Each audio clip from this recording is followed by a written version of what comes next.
बच्चों, mental math कक्षा 8। यहाँ पर मैं हूँ हरी सर और आप देख रहे हैं मेरा YouTube channel maths with Hari sir.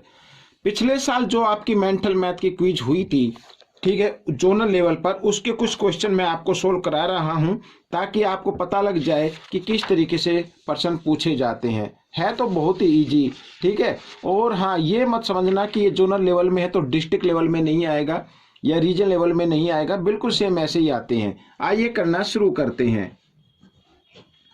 अगर बच्चों आपको इससे संबंधित, ठीक है, इस पार्ट से संबंधित वीडियो ना मिले तो मेरे डिस्क्रिप्शन बॉक्स में जाकर आप अन्य वीडियो के लिंक ले सकते हैं। देखो क्या कहा है, एक पाने के लिए क्या नंबर 1/5 जमा 1/3 में जोड़ा जाना चाहिए, ठीक है, यानी एक आना चाहिए। तो यहाँ पर ये नंबर हमारा लिखा हुआ है 1/5 जमा 1/3। इसमें क्या नंबर जोड़े ताकि हमारा आंसर कितना आ जाए, 1 आ जाए।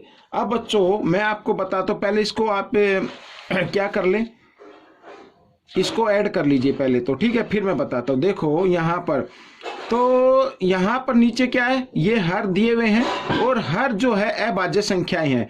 जब ऐसे आता है तो आपको इनको गुणा कर देना, वही आपका क्या हो जाता है, लघुत्तम हो जाता है, ठीक है। 3 पंजे 15 और गुणा करने के बाद अब इसको क्रॉस में भी गुणा करना है। 3 को इस 1 के साथ कीजिए, 3 एकम 3, और 5 को इस 1 के साथ कीजिए, यानी आपका आ जाएगा 8/15।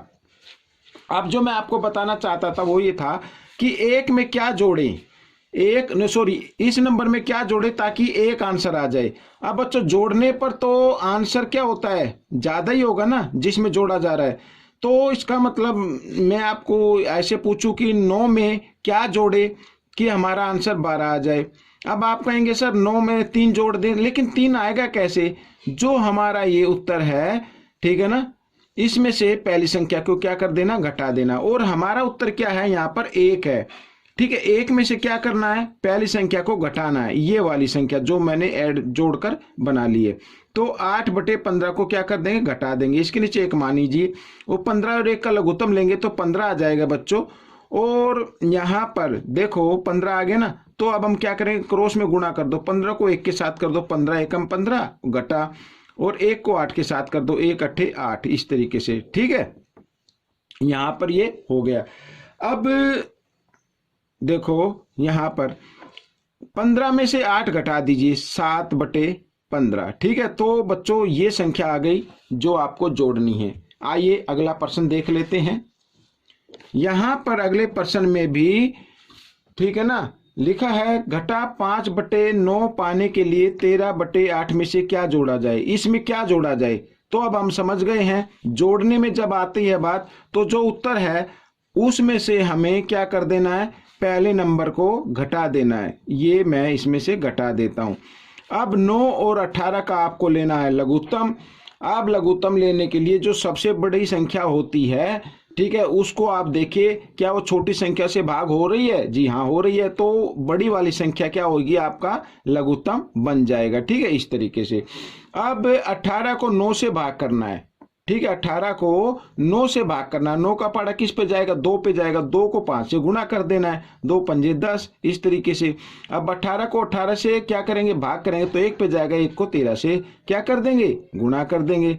तो यहां पर आ गया बच्चों घटा 10 और घटा 13, तो घटा 23/18 आपका ये उत्तर आ गया।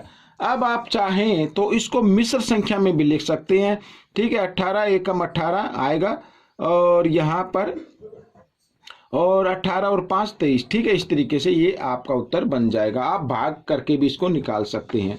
अगले प्रश्न में क्या कहा है, अगले प्रश्न कहता है यहाँ पर कि 5/2 भाग घटा 3/4 का योज्य प्रतिलोम क्या होगा। योज्य प्रतिलोम बताना है, तो इसको पहले हल कर लेते हैं, ठीक है। तो 5/2 जब कभी भी भिन्न संख्याओं के बीच भाग का निशान आए तो उसको क्या करना है, भाग के निशान को गुणा में बदल देना है और अगली संख्या का उपर्युक्त क्रम कर देना, उल्टा कर देना है। यानी 4 को ऊपर लिख लेना और 3 को नीचे लिख लेना और घटा का निशान ऊपर ही रहने देना आपको, इस तरीके से, ठीक है। अब देखो 2 एकम 2, 2 दूनी 4, तो यहां पर आ गया 5 गुना 2, 5 दूनी 10, घटा 10 आ गया बच्चों, घटा 10/3। अब इसका पूछा है कि इसका योज्य प्रतिलोम क्या होगा। अब योज्य प्रतिलोम का मतलब होता है कि एक ऐसी संख्या बतानी है कि अगर उसको इस संख्या से सोल्व करे तो आंसर हमारा क्या आए, 0 आए। तो बच्चों घटा 10/3 है ना, तो इसका जो योज्य प्रतिलोम होगा वो होगा 10/3। ठीक है, घटा का तो जमा में हो जाएगा और जमा का होता तो घटा में हो जाता। ठीक है, इस तरीके से। आइए अगला प्रश्न कर लेते हैं। यहां पर भी देखो, दी गई संख्या का गुणात्मक प्रतिलोम बताएं। गुणात्मक प्रतिलोम बताना है तो पहले हम इसको हल कर लेते हैं। ठीक है, भाग का निशान है तो गुणा में बदल दो भाग के निशान को, और जब गुणा में बदल दिया तो जो अगली भिन्न संख्या है उसका उल्टा लिख दीजिए।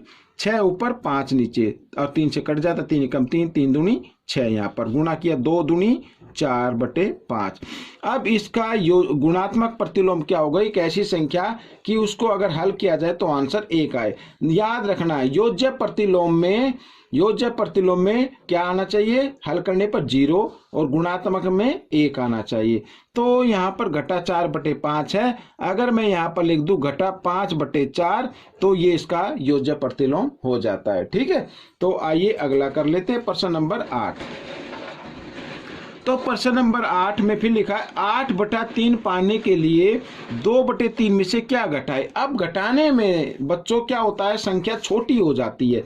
अब देखो, अगर मैं आपको कहूं कि 9 में से क्या घटाए, अब घटाने पे तो 9 से कम आएगा ना, तो मान लीजिए 5 हो जाए तो आप कहेंगे सर 4 घटाएं, लेकिन 4 आएगा कैसे। अब 9 इसमें से 9 में से इस योग को घटा देना है।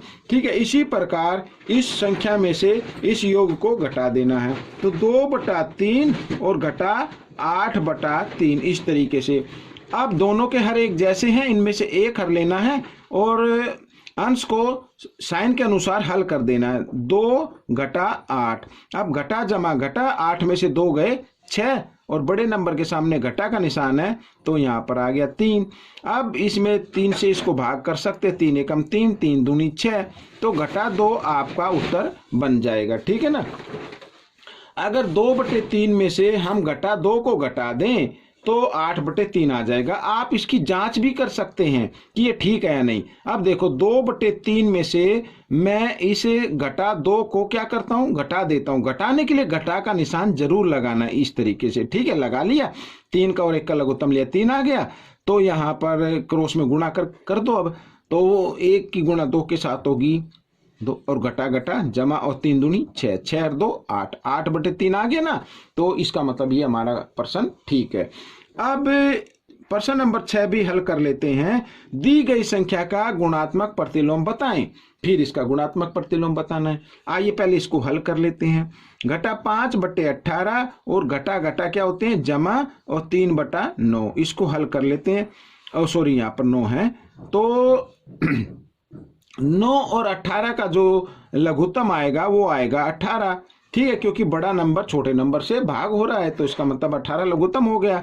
अब 18 को 18 से भाग करते हैं तो 1 पे जाएगा, उस 1 को 5 से गुणा कर दे तो घटा 5 एकम 5 जमा। अब 18 को 9 से क्या करना, भाग करना है, 9 का पहाड़ा लेना है। 9 दूनी 2 पे गए ना, उस 2 को 3 से गुणा कर दीजिए। तो इस तरीके से अब ये जमा ये घटा घटा जमा घटा 1/18, बड़े नंबर के सामने जमा का निशान लगाने की जरूरत होती नहीं। ठीक है, तो ये आपका उत्तर बन गया। तो बच्चों ये पहला पार्ट आपका हो गया है हल। आपको ये कैसा लगा मुझे जरूर बताना और इसमें से सीखकर दूसरों को जरूर सिखाना। मिलते अगले भाग में, तब तक आप प्रैक्टिस करते रहिए। मेरी वीडियो देखने के लिए आप सभी बच्चों का धन्यवाद।